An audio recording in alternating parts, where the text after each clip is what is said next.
Hello dear friends, welcome to my channel Pathak academy. तो आज हम लोग देखने वाले हिस्ट्री में top 30 objective multiple choice question देखेंगे, जो कि मॉक प्रैक्टिस सेट 3 है आपका। इसके पहले हम लोगों ने मॉक प्रैक्टिस सेट 2 तक देख रखा है।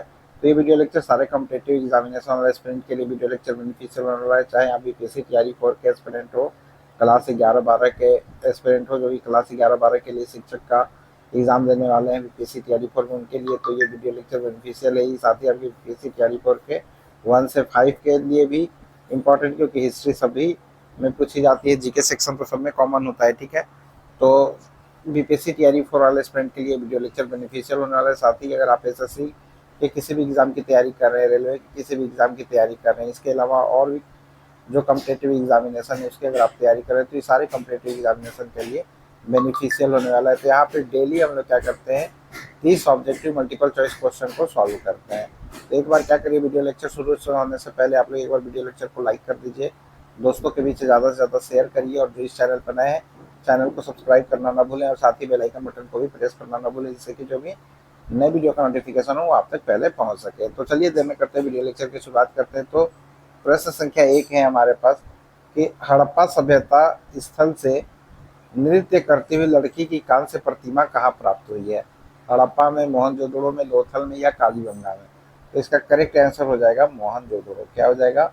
मोहनजोदड़ो आपका बिल्कुल करेक्ट आंसर हो जाएगा। अब चलते हैं प्रश्न संख्या 2 की ओर।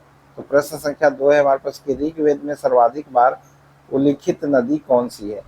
तो ये ऋग्वेद में सर्वाधिक बार उल्लिखित नदी कौन सी है? सिंधु, सरस्वती, गंगा, यमुना? तो इसका जो करेक्ट आंसर हो जाएगा वो आपका हो जाएगा सिंधु नदी। क्या हो जाएगा? सिंधु नदी आपका बिल्कुल करेक्ट आंसर यहाँ पर हो जाएगा। प्रश्न संख्या 3 पर चलते हैं। जैन धर्म के 23वें तीर्थंकर कौन थे, बताइए? तो जैन धर्म के 23वें तीर्थंकर आपके पार्श्वनाथ थे। कौन थे? पार्श्वनाथ थे। चलते हैं प्रश्न संख्या 4 की ओर। अजात शत्रु किस वंश का शासक था? तो अजात शत्रु हर्यक वंश का शासक था। कहाँ का था शासक? अजात शत्रु हर्यक वंश का शासक था। ठीक है, तो अजात शत्रु हर्यक वंश का शासक था। अब चले प्रश्न संख्या नेक्स्ट की ओर। अर्थशास्त्र नामक पुस्तक के लेखक कौन थे?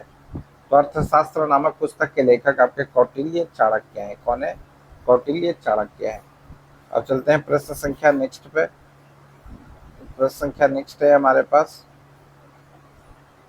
शुंग वंश का संस्थापक कौन था? बताइए, शुंग वंश का संस्थापक कौन था? तो शुंग वंश का संस्थापक पुष्यमित्र शुंग था। कौन था? पुष्यमित्र शुंग था। तो इसको क्या करना है आपको, मॉक प्रैक्टिस सेट है, तो आप लोग वीडियो लेक्चर को पॉज पॉज कर करके आप लोग पहले आंसर दे लेना, फिर उसके बाद आंसर आप लोग देख लेना। ठीक है, तो इसको प्रैक्टिस के तौर पर आप लोग लीजिएगा और देखिएगा कि आप लोग के क्वेश्चंस कितने सही हो रहे हैं 30 में से। ठीक है, इससे आपको पता चल जाएगा कि आपके जीके में तैयारी कैसा चल रहा है हिस्ट्री में। अब बात करते हैं प्रश्न संख्या 7 की ओर। कनिष्क के शासन काल में चतुर्थ बौद्ध संगीति कहाँ आयोजित की गई थी? तो कनिष्क के शासन काल में चतुर्थ बौद्ध संगीति जो है वो आपका कुंडल वन कश्मीर में आयोजित की गई थी। तो ऑप्शन डी यहाँ पर बिल्कुल करेक्ट आंसर हो जाएगा। प्रश्न संख्या 8 पर चलते हैं, इसका आंसर बताइए। प्रयाग प्रशस्ति किस युग गुप्त शासक से संबंधित है? ठीक है, प्रयाग प्रशस्ति किस गुप्त शासक से संबंधित है? तो प्रयाग प्रशस्ति जो है आपका समुद्रगुप्त से संबंधित है। तो ऑप्शन बी यहाँ पर बिल्कुल राइट आंसर आपका हो जाएगा। प्रश्न संख्या 9 की ओर चलते हैं, इसका आंसर बताइए। हर्षवर्धन के शासनकाल में भारत आने वाला चीनी यात्री कौन था? तो हर्षवर्धन के शासनकाल में भारत आने वाला चीनी यात्री जो था वो आपका था हेन सॉन्ग। क्या था? हेन सॉन्ग था। कौन था? हेन सॉन्ग था। अब चलते हैं प्रश्न संख्या नेक्स्ट की ओर। चालुक्यों की राजधानी कहाँ थी, बताइए? चालुक्यों की राजधानी कहाँ थी? तो चालुक्यों की राजधानी वतापी बदामी में थी। कहाँ पर थी? वतापी बदामी में थी।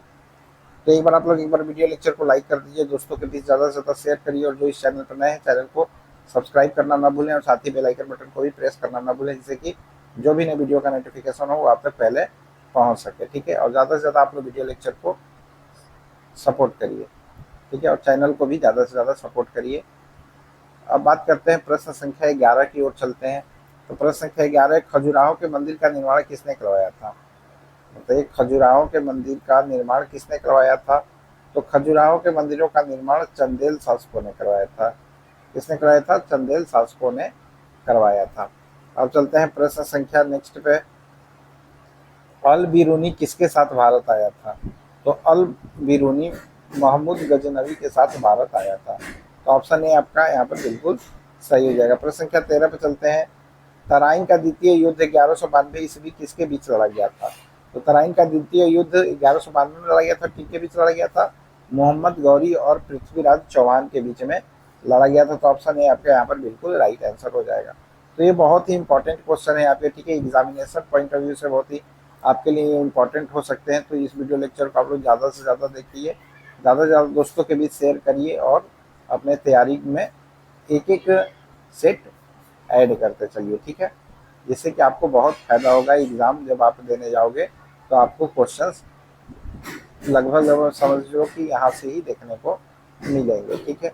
अब चलें प्रश्न संख्या, लेकिन उसके लिए पहले आप लोग एक बार सपोर्ट करो, लाइक करो, ठीक है। दिल्ली सल्तनत का वास्तविक संस्थापक किसे माना जाता है? तो दिल्ली सल्तनत का वास्तविक संस्थापक जो है वो इल्तुतमिश को माना जाता है। किसको माना जाता है? इल्तुतमिश को माना जाता है। प्रश्न संख्या 15 पर चलते हैं। बाजार नियंत्रण प्रणाली किसने लागू की थी? तो बाजार नियंत्रण प्रणाली जो है वो अलाउद्दीन खिलजी ने लागू की थी। किसने की थी? अलाउद्दीन खिलजी ने। अब प्रश्न संख्या 16 पर चलते हैं।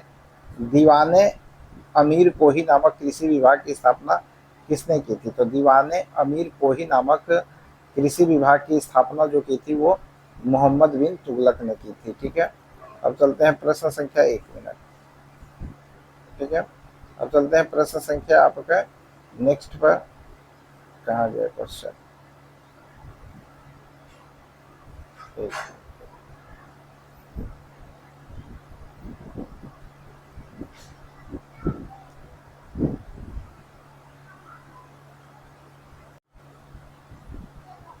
अब चलते हैं प्रश्न संख्या 17 की ओर। विजयनगर साम्राज्य की स्थापना किसने की थी? तो विजयनगर साम्राज्य की स्थापना हरिहर और बुका ने की थी। किसने की थी? हरिहर और बुका ने की थी। अब बात करते हैं प्रश्न संख्या 18 की ओर। अष्ट दिग्गज किसके दरबार में थे? तो अष्ट दिग्गज किसके दरबार में थे? तो अष्ट दिग्गज जो है वो आपके कृष्णदेव राय के दरबार में थे। अब चलते हैं प्रश्न संख्या 19 की ओर। बाबर ने अपनी आत्मकथा बाबरनामा किस भाषा में लिखी है? तो बाबर ने अपनी आत्मकथा बाबरनामा जो है तुर्की चगताई भाषा में लिखी है। शेरशाह सूरी का मकबरा कहाँ स्थित है? तो शेरशाह सूरी का मकबरा जो है आपका सासाराम में स्थित है। दीन-ए इलाही धर्म की स्थापना किसने चलाया था? ठीक है, दीन-ए इलाही धर्म किसने चलाया था?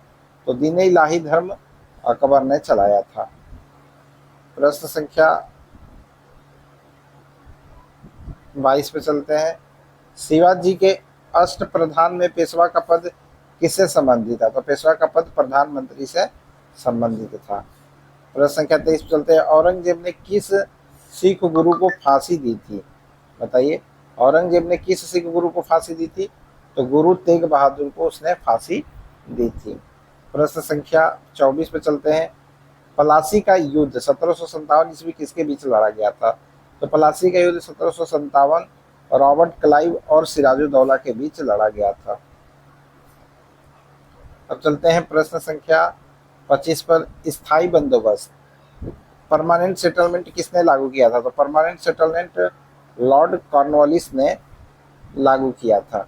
प्रश्न संख्या 26 पे चलते हैं। 1857 विद्रोह का प्रतीक क्या था? तो 1857 के विद्रोह का प्रतीक कमल और रोटी था। क्या था? कमल और रोटी था। प्रश्न संख्या चलते हैं 27 पर। भारत का ग्रैंड ओल्ड मैन किसे कहा जाता है?